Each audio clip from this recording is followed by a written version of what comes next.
संकलन का है, उनका डेटाबेस बनाने का है। अलग अलग देशों में ट्रेडिशनल मेडिसिन की अलग अलग परंपराएं रही हैं। इस केंद्र में इन परंपराओं का संकलन करते हुए एक वैश्विक संग्रह यानी रिपोजिटरी बनानी चाहिए। ये केंद्र इन परंपराओं के जानकारों, मूल पद्धतियों के स्रोतों का अध्ययन करके भी उनका एक संकलन कर सकते हैं। ऐसा करना इसलिए भी जरूरी है ताकि अलग अलग देशों में मौजूद पारंपरिक चिकित्सा की महत्वपूर्ण जानकारी आने वाली पीढ़ियों को मदद करती है। साथियों, जीसीटीएम को पारंपरिक औषधियों की टेस्टिंग और सर्टिफिकेशन के लिए इंटरनेशनल स्टैंडर्ड भी बनाने चाहिए। ये आपकी संस्था का दूसरा लक्ष्य हो सकता है। इससे हर देश में लोगों का भरोसा इन औषधियों पर और बढ़ेगा। हम देखते हैं कि भारत की कई पारंपरिक दवाइयां विदेशियों को भी बहुत प्रभावी लगती है, लेकिन वैश्विक स्टैंडर्ड न होने की वजह से उनका नियमित व्यापार सीमित रहता है। इसलिए उनकी उपलब्धता अभी कम रहती है। मुझे लगता है कि कई दूसरे देशों को भी इसी तरह की मुश्किल आती होगी। इस ग्लोबल सेंटर को इसके समाधान के लिए भी काम करना चाहिए। WHO ने भी हाल में आयुर्वेद, पंचकर्म और यूनानी के लिए बेंचमार्क डॉक्यूमेंट तैयार किए हैं। इसका विस्तार किया जाना भी जरूरी है।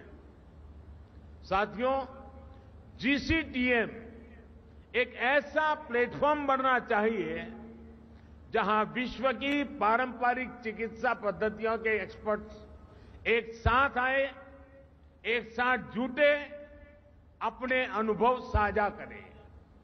इन प्रयासों को एक ग्लोबल सेंटर अपना तीसरा लक्ष्य बना सकता है। क्या ये संस्थान एक सालाना समारोह कर सकता है? कोई एनुअल ट्रेडिशनल मेडिसिन फेस्टिवल कर सकता है जिसमें दुनिया के ज्यादा से ज्यादा देशों के एक्सपर्ट्स चिंतन करें, अपनी पद्धतियों को साझा करें। साथियों, मैं समझता हूं इस सेंटर का चौथा लक्ष्य रिसर्च में निवेश से जुड़ा होना चाहिए। जीसीटीएम को ट्रेडिशनल मेडिसिन के क्षेत्र में रिसर्च के लिए फंडिंग को मोबिलाइज करना चाहिए। हम देखते हैं कि आधुनिक फार्मा कंपनियों के लिए रिसर्च क्षेत्र में अरबों खरबों डॉलर्स उपलब्ध रहते हैं। हमें उसी तरह के रिसोर्सेज ट्रेडिशनल मेडिसिन में रिसर्च के लिए भी तैयार करने चाहिए। पांचवा लक्ष्य ट्रीटमेंट प्रोटोकॉल से जुड़ा है। क्या जीसीटीएम कुछ स्पेसिफिक बीमारियों के लिए होलिस्टिक ट्रीटमेंट प्रोटोकॉल विकसित कर सकता है जिसमें मरीज को मॉडर्न और ट्रेडिशनल मेडिसिन दोनों का फायदा मिले? अपने हेल्थ केयर सिस्टम में इन प्राचीन विद्यालयों के इफेक्टिव इंटीग्रेशन से अनेक बीमारियों से लड़ने में मदद मिल सकती है। साथियों, हम भारतीय वसुधैव कुटुंबकम और सर्वे संतु निरामय इस भावना से जीने वाले लोग हैं। पूरी दुनिया एक ही परिवार है और ये पूरा परिवार हमेशा निरोगी रहे, ये हमारा दर्शन रहा है। आज WHO जीसीटीएम की स्थापना से भारत की ये परंपरा और समृद्ध हो रही है। WHO का यह केंद्र विश्व भर में लोगों का स्वास्थ्य बेहतर बनाएगा।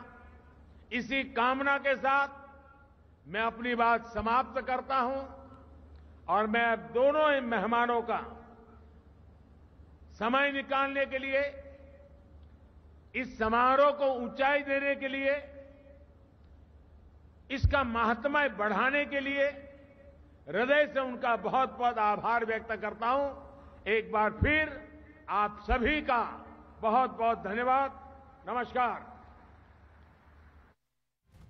पीएम नरेंद्र मोदी को आप गुजरात से सुन रहे थे। गुजरात को प्रधानमंत्री मोदी किस तरह से सौगात दे रहे हैं। WHO ग्लोबल सेंटर का उन्होंने उद्घाटन किया है। जामनगर में पारंपरिक चिकित्सा केंद्र, इलाज की पुरानी पद्धतियों का संकलन और उन पुरानी पद्धतियों के संकलन के साथ साथ आधुनिक चिकित्सा पद्धति को किस तरह से शामिल किया जाएगा, उसमें यह सेंटर मददगार होगा। प्रधानमंत्री नरेंद्र मोदी ने जामनगर में WHO global centre for traditional medicine का उद्घाटन किया है और इस मौके पर मॉरिशस के प्रधानमंत्री मौजूद थे, भूटान के प्रधानमंत्री और साथ ही साथ बांग्लादेश के प्रधानमंत्री भी कार्यक्रम का हिस्सा बने वीडियो कॉन्फ्रेंसिंग के जरिए।